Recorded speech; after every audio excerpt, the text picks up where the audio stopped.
শীতকাল মানেই ফুলকপি, আর শীতকালের সন্ধে ফুলকপির পকোড়া হবে না এটা কখনো হতেই পারে না। তো হ্যালো সবাইকে, সবাই কেমন আছো?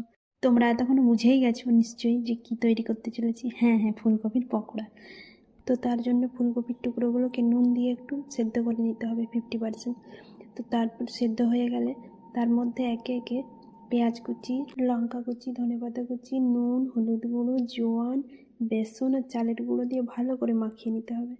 ব্যাস, এবার কি, গরম তেলে ম্যারিনেট করা ফুলকপির টুকরোগুলোকে একে একে ভেজে তুলে নিলেই তৈরি হয়ে যাবে ফুলকপির পকোড়া। কি সোজা না? হ্যাঁ হ্যাঁ, তোমরাও ট্রাই করতে পারো, খুবই সোজা। আর খেতে কিন্তু অসাধারণ হয়েছিল। আর হ্যাঁ, তোমরা অবশ্যই জানিও কিন্তু তোমরা কে কে আমার মতো পকোড়া প্রেমী। তো আজকের মতো টাটা, সবাই ভালো থেকো।